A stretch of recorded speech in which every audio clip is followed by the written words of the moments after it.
Hello. This is Jeremy.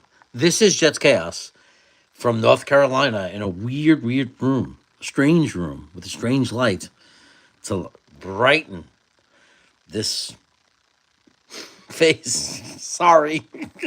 I apologize in advance. If you never saw me before and you're just coming in to watch this video, I apologize. I'm sorry you had to see this. I mean, I'm really sorry. I usually start some kind of weird intro that shows a lot of pieces that would warn you. And this is a little bit, you open it up and hey, yeah, baked clams, fried clams, baby, at Lenny's Clam Bar. You gotta love it, baby. That's what you get when you come in. But anyway, what the hell are we doing? What are the New York Jets doing? First of all, I'd like to make a retraction. Drew Allar was highly overrated on this channel, and I would like to apologize. I think he's still. I haven't changed the fact that he's. I agree that he's made some outstanding plays, and that there's some great potential there, and all that good stuff. But he's also a horrendously bad decision-making quarterback right now, and is completely inconsistent and inaccurate. And needs a lot more development. So I think he's, should stay in college and keep developing. Unfortunately, I don't know if Penn State's the best place for him to show off what he can do because they have no wide receivers. But we certainly can't call him a top 5 pick the way he's playing. I mean, you got to show also that you could be consistent. It's more than making 3 or 4 NFL draftable plays. Like, on top of that, you also have to be consistent. You have to not throw interceptions, stupid ones, and be careless. You have to show that you're capable of being an NFL quarterback. So he's going to have to come back to college and reprove himself. Or if he goes to the NFL, he better not play the first year. He better sit on the bench and develop behind good coaches and be developed because, he's not Josh Allen. A lot of people say, well, Josh Allen was very inconsistent in college and had a low, not the best completion percentage. And he got off to a rough start in his career, which he did. But, Josh Allen, you're talking about MVP caliber, one of the top 3 quarterbacks in the NFL. And I'm not going to call anybody or compare anybody to that. The reality is if you can't be consistent in college, why am I going to believe you're going to be consistent in the NFL? Like, I understand that Drew Allar has a great arm and he can make any throw on the field at times. He's shown it, but he can't consistently, game after game against tough competition, make those throws, and that's a problem. He may develop and be able to do that. I still believe he can. I believe that there's a good chance he'll be a very good quarterback, but not if he's rushed, not if he's not developed. But what are we doing?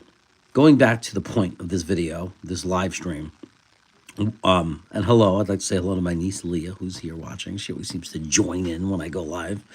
What I'm wondering, though, is we just interviewed this coach from Maryland. Like, what is going on?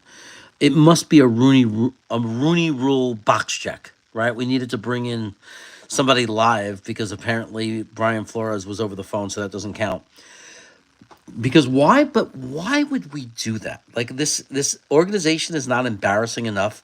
We need to bring in a coaching candidate. And I understand maybe it was that we're not going to hire him, and it was just to check a box. I get it. But why this guy? Why talk to a guy who lost his job because he attacked somebody in the film room? That's the history on this guy that we interviewed from Maryland. He attacked a staff member on his own team in the film room. And he has under a 500 record in college. It's just, to me, that's embarrassing. I just find that embarrassing. Like, I'm sure it's almost an insult to the Rooney Rule. The Rooney Rule doesn't say just go out and find a person of color and interview them. I think the idea is to recognize and identify qualified people who are being overlooked. Right? That was the spirit of the rule. Not to just let's bring in a guy who attacks people and who has never been a winning coach, has no credential on his resume. I don't think that was the spirit of the rule. The rule was to at least look at people who have earned the right to interview for an NFL job. It's almost a slap in the face to give this guy an interview. It's embarrassing to me. Just need to get that off my chest because of all organizations, we are the last organization that could take a risk or a chance on even being associated with somebody who is in the news for that, who has that personal history. We already went through the whole punch your quarterback in the face thing. Just not a good look. It's not a good look. Jeremy got a gray beard on the eighth day of the menorah. It's not the eighth day of the menorah. It's the eighth day of Hanukkah. You funny goyish man, you funny goyish man. Anyway, so I don't know what we're doing. To me, we need to be. There's nothing we could do. Our hands are tied, right? Because you can't do anything until like a lot of these coaches are just tied up. You can't hire anyone yet, right? Like if we, depending on who we want, if we really want or are really interested in Aaron Glenn or if we're interested in Brian Flores, you can't hire these guys until their team has been eliminated, and that could be a long time. So if we hire someone, then we know they weren't real, they hired someone. If we're not hiring someone and someone's saying, why the hell aren't we hiring people? Other teams are starting to hire people. It's because we're waiting. It means that we're interested in one of the guys that are tied up with another team. If we wanted Rex Ryan, we could hire him today. So every day that goes on that we don't hire a head coach is probably not tons. I'm not overreading into it, but probably a little bit of like guys like Rex Ryan kind of like tick, tick, tick. Like if it becomes weeks by week, then it's like we're clearly waiting, which means obviously Rex is not our first choice. Because if he was, we wouldn't have to wait for Detroit or the Vikings to lose. We would just hire Rex. Then again, the other argument is, well, why rush and hire Rex Ryan? If we were going to hire Rex Ryan, that's a big if, what would be the rush? Nobody else wants him. He's got no other interviews. Which is really the funny thing that you got to really wonder to everybody that's screaming to hire Rex Ryan. Nobody else is interviewing him. Like Aaron Glenn has 5 other teams interviewing him, I think. I think they're like almost all the teams with vacancies are talking to Aaron Glenn. I think Flores is talking to at least 4 or 5 teams, if not all of them. So, I mean, those guys that we're talking about, that a lot of people are arguing we should hire, there's a good argument for because other teams are interviewing them too. They're legitimate candidates. Nobody else is talking to Rex Ryan except us. And someone might argue, well, he's the only one we're the only job he wants. Well, that's not true though. If somebody was interested, they'd invite him for an interview. And if he really wanted to come back to coaching, he would. I don't remember him per se saying I would only come back to coaching if it was for the Jets. He just said he really wants the Jets coaching job. He didn't say he doesn't want any other job at all. Yeti is Polish. That's funny. The Jets met the Rooney Rule before the interview. No, they didn't, Microfox. They did not meet the Rooney Rule. Everybody likes to just say things. I'm sorry, I love you, but they didn't meet the Rooney Rule. The interview with Brian Flores did not meet the Rooney Rule because it wasn't in person. It was teleconference. So that doesn't count. It has to be in person. So this was the second person of color interviewed in person. So we just met the Rooney Rule now by interviewing this guy. Which is a relief. You should be relieved by that because can you imagine if it was like a very serious thing that they were really like, let's interview this guy from Maryland who's like under 500 record in college and apparently beats up staff members. And gets fired from jobs for hitting people in film rooms. That would be kind of concerning. So, no, he was to check off a box. That's all he was. And even that's embarrassing to me because I think that's just an abuse of the rule. I think you're supposed to talk to qualified guys who deserve opportunities to be interviewed, not guys that are a joke that nobody in their right mind would ever hire. Kuka Lake series said I needed to do 2 in person. That's right. The guy seems like an OC option. Says Kuka. I don't care. Like, an OC option to hire as an OC. But okay, so even if you argue he's an OC option, we're really going to just ignore the fact that he violently attacked another human being? Like, I know people make mistakes and everything, but we're the Jets. Like, are we the organization that could take that chance on somebody? I don't know. Maybe the argument is yes, because maybe that's why we can get him. Like, here's a great offensive mind that we can get because he screwed up so bad that he doesn't have any other options. So then we benefit because we get this offensive coordinator that chooses us, because he has no other options. I mean, I guess that argument could be made, but he didn't come in for the OC position. He interviewed for the head coaching position, which is a little confusing to me. Yeah, well, I mean, Kuka Lake makes a point. We watch a league where, we're cheering and rooting for women and child beaters all the time, druggies, sex assaulters. It's true. It's kind of interesting. Like the NFL ruined Josh Gordon's career, the wide receiver, because of marijuana. But you can beat up a woman on video, like kick her really hard in the head and throw her to the ground. And in a year, you're playing, and there's no problem with that. But if you smoke pot, oh, you can't be in our league. We're going to destroy your career over it. Yeah, it's kind of a weird NFL, isn't it? I mean, but I don't know. I mean, I'm not talking about, like, does the guy deserve to work again or have a life again? I'm talking about, do we need that as an organization? Do the New York Jets, does that benefit the New York Jets to bring in somebody who's been fired from a job for hitting somebody else? I think that's my question. That's my wonder. My wonder. Yeah. So that's where I'm going with that.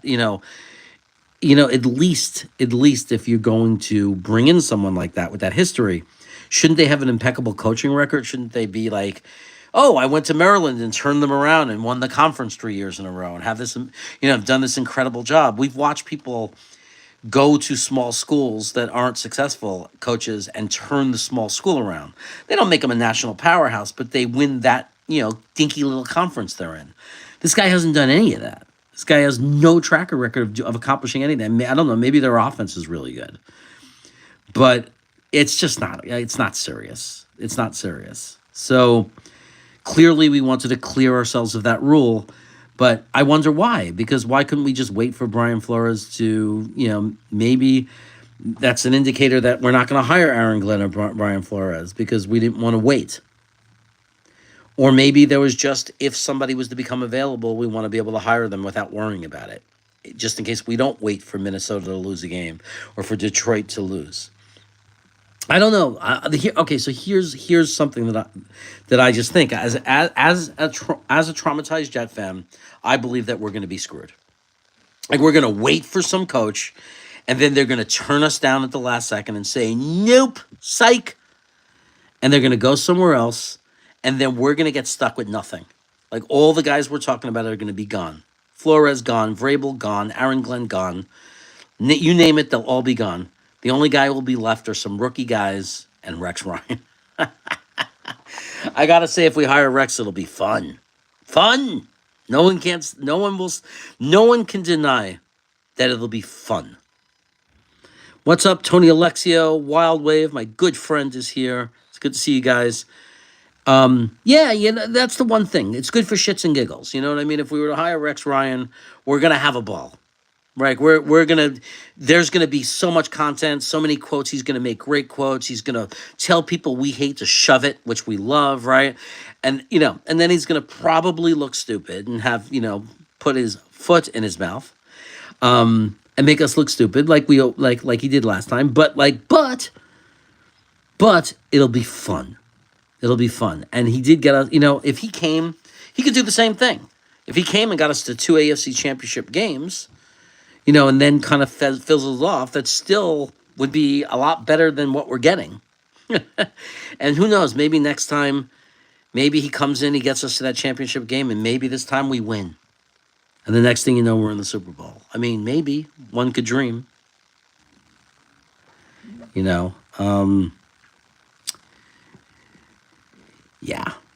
Yeah, Jake Asman just got started, and a lot of people want to run there and watch him. But to me, it's like, what are you running and watching? I mean, I love Jake, but I watch him too. You could watch him twice a day for 8 hours a day. You don't get to see me anytime, right? I don't get to come on as often as he does. He's going to come on, and what are you going to miss? Like, is he saying anything that's so earth shattering or breaking right now that you have to catch him live? If you have to be there, you could be there. Otherwise, you could listen to me, who comes on once every 10 days or so, and has something different to say. I don't know. I mean, I love him. I'm going to go over there too and listen to his show when I'm done. But you don't have to run and go there. You certainly don't have to announce that he's on and get everybody else to come with you. Like, come on, dude. Like, I ain't much prettier. I'm here with your brother. Thanks.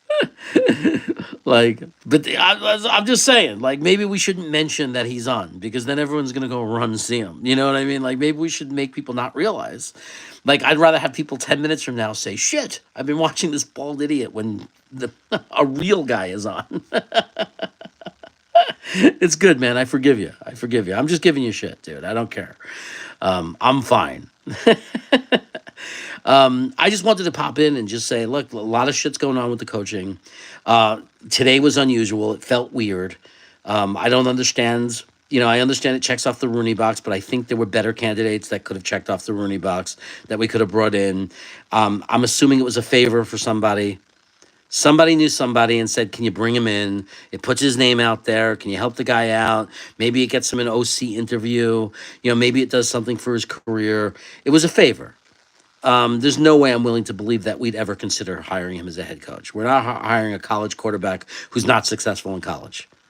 Like, it just, that just doesn't make any sense. So, I still don't really have any indicator of who we're hiring, which direction we're going. I'll just say that I think the smart thing would be to get a general manager first, so GM. I think that's the smart way to do it.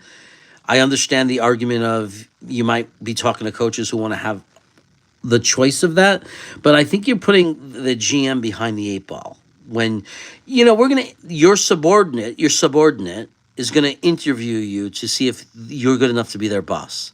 It's kind of a weird way to start that relationship. Call me a traditionalist, but I think that your GM, your higher person in the organization, should hire the person that's working for them, and not screw up that dynamic of, I hired you, I could fire you, I'm the boss. Rather than a coach that says, well, I got you this job and I can take away your job, so you're going to supervise me the way I want you to supervise. Seems a little strange. It seems a little backwards to me.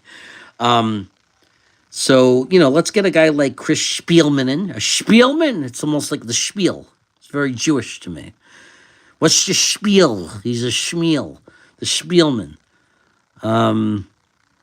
Green Bean's not going to get an interview. What's going on with this team interviewing college coaches? Jojo, I think they're just trying to check off a box. But I think it's the wrong thing to do, and I think it breaks the spirit of the rule. I honestly do. Maybe someone would argue that it doesn't break the spirit of the rule, that it gives this guy some attention for other jobs, like maybe coordinator, and he wants to break into the NFL, and this is a good way that's going to help him do it, because now his name is everywhere, and everyone's going to say, why did the Jets interview him? And they're going to look deeper in and find out that he's a smart offensive guy, and he has a great offensive mind, and, who knows? But it's just very hard to imagine that we're being serious, about hiring him. So yeah, I love the Green Bean getting an interview, though. Why would you interview Green Bean? Why not just Dom C? That's where Green Bean gets 90% of his information. I mean, you know what I mean? Like, why not just why not just go direct and let Dom C be your GM? Since he's the one that gets us all of us, most of, 90, for me, it's a high percentage, he pretty much is on every show and is utilized by every YouTube content provider to determine who the top 10 DLs are, the top 10 OTs, the top 10 OGs, the top 10, running backs, the top 10 wide receivers, the tight ends. Like, so many of us go by his rankings. I'm just saying, but maybe Green Bean's the better face of the franchise, and Dom C is better off as his assistant GM, just kind of doing the grungy work in the background. So maybe. But plus the GM has got to hire the coach, so maybe Green Bean's better at that than Dom C. I don't know if Dom C's the biggest people person. I don't know if he'd be good at choosing a coach. Maybe he'd be the best at choosing a coach. I'm just saying I don't know. But Green Bean, we know, has a special talent with people. Right? So we just know. The problem is that if Green Bean's the GM, we're going to draft 4 tight ends every year, and he might make himself the coach. Or if not the coach, you might see him pacing around the sidelines, butting in. So, because come on, we know Green Bean. Can he really stay out of it? You don't think he's going to be on the sideline tapping the coach on the shoulder and saying, hey, man, how come you're not jumping up and down and getting in the player's face, man? You're too calm for me, man. I don't like it, man. You got to get out there and do something, man. You're not utilizing our tight ends, man. How come we don't have a 0-3 package? 3 tight ends, man. 2 wide receivers. I'm really happy with a lot of candidates. I love Josh, though. Josh McCown, okay. He has so much love for the game. Wears his heart on his sleeves. Would love him as an OC. He's ready. Does Woody want chaos? I think that he would definitely be. I think he's ready to be offensive coordinator. I think that it would be an absolute crime if he was not at least promoted to offensive coordinator this year. I think it's going to happen, and I think that it makes sense he would interview for head coaching jobs and make every team say, well, I don't know if he's ready for head coach, but man, we want that guy for offensive coordinator. I think he's going to make himself that much more attractive, and I think he's going to have multiple offers. As soon as the head coaches are hired, I think that a lot of people are going to be picking, ringing his phone. Again, the problem with that is that we don't have a quarterback and other teams do. And when you're an offensive coordinator, the number one thing I know I'd be looking for is a team with an established quarterback. I would not want Chicago, but that's me personally because I'm not into Caleb Williams. He's not the type of quarterback. I wouldn't know how to make him good because I'm not a guy who's into a system quarterback that needs a very tailored, catered system. That's why I don't like Bo Nix. I'm not a big fan of his because, yeah, he's doing fine. He's doing really well, but I wouldn't want him as my quarterback because you have to you have to design a system that caters to his capability. Whereas you go to New England to be their offensive coordinator, Drake May, oh my God. Or you go to Washington and you got Jaden Daniels, oh my God. Like these are quarterbacks, in my opinion, that you could play any system. They're going to excel in any system. So I like that better. And to me, the prize job is Jacksonville because I think Trevor Lawrence, a lot of people are saying, oh, he's not as good as we thought. Trevor Lawrence is, I think, ready to enter his prime. Like, I think he's ready to take those next steps and be a great quarterback if he can just get a really good, if he can get for the next 5 years one coordinator or one head coach. Like, I think Trevor Lawrence is the safest bet because I don't think he's been bad. I think that he's been part of a horrendous situation, and I think that he's done the best he could in the situations he's in. But I see a lot of promise in Trevor Lawrence. There's no pass he can't make. He throws anywhere on the football field. He throws different ball speeds with touch. He has good mobility. And now he's going to have experience. So if I'm a coordinator, if I'm a coach, Jacksonville's the spot. That's where I'm going. I'm looking at Jacksonville and saying, that's the spot I want to work. But anyway, it's going to be hard for us. We might not necessarily get the guy that we want as offensive coordinator because, we don't have a quarterback, man. There's a big question mark there, right? I mean, whether Aaron Rodgers comes back or not, it doesn't matter. That's 1 year. So you're like literally coming into a situation where you don't know who your quarterback is going to be. Now, there may be some coordinators who like that. There might be coordinators out there that don't like any of the other preset situations where they're saying, I want to bring in the guy that I want. I want to take a position where there's no quarterback. I want to take a position where I get to select the quarterback that I want. But that is probably less than most, right? I think that most people, because it's so hard to find job security in any coaching position in the NFL, you get such a small window to prove yourself. You want to go to a place where you know there's a talented quarterback because they're going to make you look good. A good quarterback makes the coordinator look good.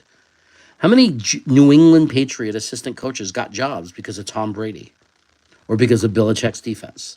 Right? It was endless. There's an endless stream of coaches. So that's going to be a factor that people are going to, be like, well, who's my quarterback? So it might be difficult for us unless we find a head coach that's very popular, very likable, that people want to work with. Our weakness is our strength. Like the thing that we're the Jets, who's going to want to work for us? Well, it's the biggest pot of gold. Because if you come to New York and you win with the Jets, you're a legend. Like you're an absolute legend if you can come here and win. So that's the reason someone said, why would someone join the Jets? To be a legend. To be able to come to the place and say, I did what nobody could do. I came to a place where nobody thought anybody could win, and I freaking won. That's why. Who wins, UT or Ohio State? I think it's such a hard call. It's such a difficult call because that Texas defense is so good. That secondary is so good. But I saw Klubnik light them up. So it feels like good quarterbacks could light them up. And Ohio State has great receivers, right? They have a couple of really special. They have the slot receiver who's great. The other guy is pretty good. The big tall guy who's not even a senior yet. I'm gonna say Ohio State wins that game. Yep, I think we're gonna have an Ohio State Notre Dame championship, which is pretty freaking awesome. So yeah, I'm gonna go with Ohio State winning that game. It's not gonna be easy though. Texas has a very good defense. Harlan's in the house. What's going on? Anyway, look, I'm gonna go. I just wanted to shoot in and give my quick thoughts. And my thoughts are still complicated and confusion. Like I don't know what's going on. There's so many candidates for general manager, coach. I don't know who they're going to hire first. I don't know who they're going to hire. I do know that it's a good sign that so many people are talking to us, and we're not being shunned by half the candidates. We've been shunned by a couple. My guess is that behind the scenes, Munkin has shunned us. Ben Johnson has shunned us, but at least those guys are offensive, and it makes sense. We have no quarterback. So it makes sense that they would not be interested in our job. Like, it makes total sense. But anyway, guys, take over. I'll see you on the other side. See you on the flip side. Take care. Ciao. Goodbye. Arrivederci. I'm in North Carolina. I'm going to eat some barbecue later.